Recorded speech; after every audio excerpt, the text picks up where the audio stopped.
Hello tout le monde, c'est Raph, bienvenue sur votre seconde vidéo d'analyse et de récapitulation du week-end. J'espère que vous passez un excellent week-end. Pour votre information, j'ai fait une petite analyse fondamentale sur la vidéo du DAX. Donc si le DAX ne vous intéresse pas, si vous ne tradez pas le DAX, si l'analyse technique du DAX ne vous intéresse pas, vous pouvez quand même aller voir cette petite analyse fondamentale. C'est au début de la vidéo, je vous ai mis un chapitre, comme ça c'est plus simple et plus confortable pour vous. Je ne vais pas la refaire maintenant, c'est pas par paresse, c'est juste que voilà, pour pas rendre mes vidéos trop longues, j'ai décidé de faire comme ça. Alors, le Dow Jones, bon bah il a bien baissé cette semaine également, hein. Alors moins, les marchés américains ont beaucoup mieux tenu que les marchés européens. Ils en sont pas, ils sont qu'au début de leur cinquième vague. Ils ont toujours 2 ou 3 semaines de retard, hein, sur l'Europe au niveau du Covid. Donc voilà, on verra ce qui se passera. Mais c'est vrai que ça a bien corrigé quand même. Il n'y a pas de différence entre, en tout cas, le micro Dow Jones et le CFD, hein. On cote au même niveau. Alors, euh, pour ce qui est de nos zones, on va les déplacer un peu quand même, hein, parce qu'on voit qu'on retrace, et puis on va regarder tout ça ensemble. Vous avez vu qu'on est venu également chercher sur le Dow Jones le pivot mensuel, hein. Je vous en parle chaque mois, et franchement, c'est un setup qui fonctionne. Alors, c'est pas infaillible comme tous les setups, mais très souvent, on vient s'appuyer au moins sur le pivot mensuel, voire sur le support 1 mensuel. Voilà, donc, allez, on va aller regarder tout de suite ce qui s'est passé en mensuel. Hop. Alors, pour analyser le mensuel, comme d'habitude, on cache les points pivots mensuels. Alors, ben, vous voyez qu'on avait eu un mois d'octobre très haussier, et puis là, on a retracé. Alors, je vais juste remettre, hop, mes fibos. Alors, des fois, ils disparaissent, je ne sais pas trop pourquoi. Hop, on a retracé. En zoomant, on verra mieux. Voilà, on s'est arrêté pile sur les 50% du précédent mois. D'accord? Si je prends que la bougie du précédent mois, on s'arrête pile sur les 50% actuellement. Donc c'est une information quand même qui est assez intéressante. Mais vous voyez que bah voilà, hein, ça fait pas peur. C'est un petit retracement. On en a déjà eu des pareils. On a même eu 2 mois de baisse, hein, septembre, octobre 2020. Donc voilà. On a les nouvelles du Black Friday qui tombent la semaine prochaine. Comment ça va aller. On aura également des nouvelles sur les vaccins, etc. J'en ai déjà parlé dans la première vidéo, mais voilà, pour le moment, on doit constater qu'on est en retracement. D'accord, en 4 heures, on a une lotte d'eau baissière. En mensuel, on est encore largement haussier. En hebdo, c'est à peu près pareil, hein. Donc voilà, on a 3 petites semaines de baisse. On vient rechercher des niveaux qui sont quand même importants et intéressants. Vous voyez que c'est une belle zone de polarité, hein. Ici, elle avait fait résistance. Là, on l'a enfoncé un peu, mais elle a fait support, hein. Si on dessine la zone comme ça, on voit que voilà, on vient gentiment chercher cette zone-là. Et ça, ce sera une zone qui va être intéressante à trader pour nous. Hop, en journalier. Donc voilà, en journalier, on a eu ce vendredi, hein, vendredi, alors il n'y avait qu'une demi-séance aux États-Unis, il y avait moins d'acteurs sur le marché, donc ceux qui ont décidé de vendre, eh ben, ils ont trouvé moins de contrepartie, donc moins d'acheteurs en face. Résultat, les cours ont baissé.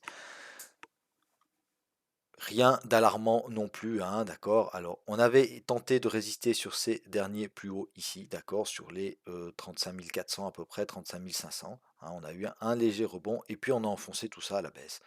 Mais maintenant, de nouveau, on va arriver dans une zone qui est intéressante. On aura la moyenne 200, voilà. Puis on en est encore loin, hein, on a encore pas mal de marge. Pour ce qui est du 4 heures, c'est ça qui nous intéresse.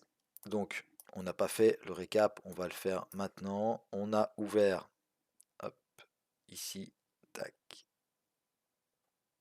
Voilà. On a ouvert ici, d'accord, on était sur la moyenne 200, ça nous a provoqué un joli rebond. J'avais mis une zone ici intermédiaire, d'accord.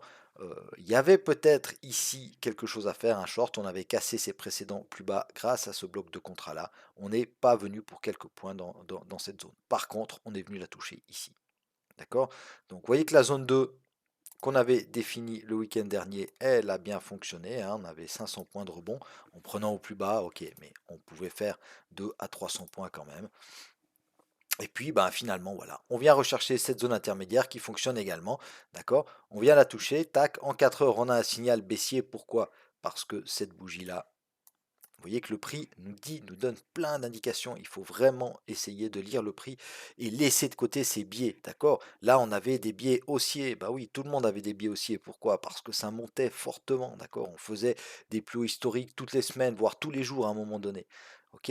Alors on se dit, voilà, on se dit à chaque fois qu'on essaie de prendre un retracement, on se dit, ok, la tendance de fond, elle est haussière, alors on va aller faire des nouveaux plus hauts. Ça marche pas là, ça marche pas là, ça marche pas là, ça marche pas là. Au bout d'un moment, il faut se dire, bon, la loi de dos, elle est comment ici, en 4 heures? La loi de dos, elle est baissière, d'accord? On fait des plus hauts plus bas, on fait des plus bas plus bas. Ok? Donc quand on vient rechercher ici un gros niveau, donc c'est-à-dire un niveau qui a permis de casser les précédents bas, on essaye de suivre le flux court terme, si on est un trader court terme. Ok? Donc là, vous voyez qu'on vient chercher quasiment au point près la zone. On fait une anglo baissière et puis, eh bien, la suite, voilà, vous la connaissez, hein. Moi, j'ai pas eu aucun de ces mouvements parce que j'avais dit que cette semaine, je trouvais que c'était dangereux de trader et je suis content de n'avoir pas tradé parce que voilà, si on se prend ça dans la figure et qu'on est à l'achat, ça fait mal. Donc, zone 2, ok, maintenant elle est enfoncée, donc ça va évidemment nous donner une zone de résistance, hein, parce que vous voyez que c'est une zone de polarité, d'accord? On avait résisté ici, et puis ensuite elle nous avait fait support des cours à plusieurs reprises. Donc c'est une zone qui intéresse les intervenants sur le marché, donc nous on va la conserver. Notre petite zone intermédiaire ici, d'accord, c'est précédent haut qui avait fait également support. Elle a résisté un petit peu également, on a eu un joli rebond, mais finalement on a terminé par la casser. Donc maintenant on se dirige vers la résistance 1 annuelle et notre zone 3. Donc ça va être intéressant, un retour sur les 34 000, ce serait super. Et puis pourquoi pas pour acheter sur signal, hein, en tout cas pour jouer un rebond. On va déplacer un peu nos zones, comment on va faire? Alors, cette zone ici, moi je l'aime bien, je vais la conserver, mais en zone intermédiaire, au-dessus de nos zones, d'accord? Notre zone 2, elle devient du coup résistance, d'accord? On l'a cassée, donc ça devient une résistance. Ok, on la conserve, hein, parce que comme je l'ai dit, c'est une zone de polarité, moi, qui m'intéresse. Cette petite zone intermédiaire ici, elle m'intéresse également. Donc la zone 2, on va la mettre à la place de notre zone 3. D'accord. Ici, on va en faire notre zone 1. Ok. Attention ici, la zone intermédiaire, d'accord, elle a réagi une fois. On peut même l'affiner en fait, hein. On va l'affiner comme ça. Hop. D'accord. Parce que vous voyez que ce mouvement ici, ce mouvement violent, il a permis de casser ses plus bas. Donc si on revient ici, il y aura des réactions. D'accord? Je ne dis pas qu'on va aller faire des nouveaux plus bas, je dis qu'il y aura des réactions. Donc à vous d'être attentif au retour du prix dans cette zone-là, aux éventuelles réactions et aux éventuelles opportunités que va nous offrir le marché à ce moment-là. Donc la zone 1, ok, elle remplace notre ancienne zone 2, vous l'avez compris, zone de polarité. Cette petite zone ici, je la conserve aussi, d'accord. Maintenant qu'on l'a cassée, on pourrait venir la retester pour continuer, d'accord, pour suivre le flux, toujours sur signal. Ok. La zone 2, eh bien, on ne l'a pas encore atteinte, hein, puisque, alors, on va remettre juste les pivots. Ok. Donc on pourrait venir évidemment retester, comme je vous l'ai dit, cette zone-là. Il y a en plus le pivot mensuel. Attention, la semaine prochaine, à partir de mercredi, on change de pivot, hein, je ne l'ai pas dit sur le DAX, mais bon, ça c'est à vous aussi d'être attentif. À partir de mercredi, on change, pivot mensuel, support, etc. Donc, ça va possiblement nous créer peut-être des nouvelles zones, hein. Pour ceux qui sont dans le Discord, je le mettrai, mais pour les autres, il faudra être attentif à ça. Donc la zone 2, ici, on la conserve, et puis la zone 3, moi j'en fais une nouvelle, et je vais la prendre, hein, vous n'êtes pas surpris, je la prends ici. Tac, pourquoi? 33 500, gros niveau, d'accord.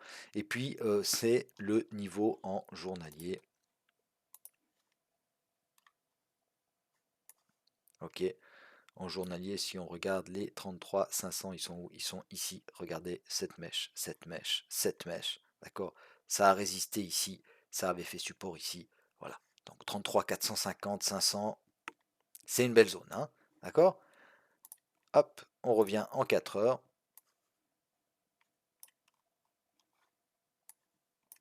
Hop, voilà. Donc notre zone 3, on va la mettre ici. Et pour le moment, évidemment que c'est une zone de support. D'accord? Si on tape sur une de ces zones, ou même avant, hein, sur la résistance 1 annuelle, si le marché a assez de force pour venir recasser tout ça à la hausse, on attendra une cassure et un retest, d'accord? On n'achète pas les breakouts, c'est beaucoup trop dangereux parce que là, pour le moment, la tendance 4 heures, elle est quoi? Elle est baissière, d'accord? Donc même si on voit une petite inversion de tendance, d'accord? Admettons qu'on fasse ça, ça, et ici qu'on casse. D'accord? Donc moi, j'achète pas la cassure là. D'accord? Ou alors sur une plus petite UT, une heure par exemple, on attend un signal du price action qui nous dise ok, on a cassé, on reteste, et on a un signal haussier. Ok, on tente. Stop sous la zone, on va chercher notre zone 1. D'accord? Mais pas avant. On tente pas ici. C'est trop dangereux. Ok? Si ça part, tant pis. D'accord? Mais il y a quand même beaucoup de chances qu'on continue à suivre le flux, hein, puisque le flux, pour le moment, il est baissier. Voilà. Encore une petite chose, j'ai commencé à vous faire une petite série de vidéos. J'en ai 7 qui sont prêtes maintenant sur la plateforme PRT, comment la configurer, les petites astuces, etc. D'accord? La prochaine, donc la première, elle est déjà sortie, vous pouvez aller la voir. Et la seconde, elle va sortir demain, et puis à un rythme d'environ 2 jours, hein. Vous verrez, il y en a qui sortiront 2 à la suite, après il y en aura qui sortiront 2 jours après, etc. Donc, n'hésitez pas évidemment à vous abonner à ma chaîne, à me mettre un petit pouce bleu, ça fait toujours plaisir et ça m'encourage à continuer tout ce travail. Et puis, activez votre petite cloche, comme ça vous serez notifié quand je sors des vidéos. Il y aura aussi des trades du jour, probablement la semaine prochaine, hein. Si j'estime que c'est pas trop dangereux, je vais trader. Et puis sinon, ben, je m'abstiendrai parce que, rappelez-vous, ne pas trader, pardon, c'est aussi trader. Voilà mes amis, ce que je pouvais vous dire sur le Dow Jones. Je vous souhaite à tous et à toutes un excellent week-end et je vous retrouve tout de suite pour ceux que ça intéresse pour la vidéo du Nasdaq. Salut, bye bye.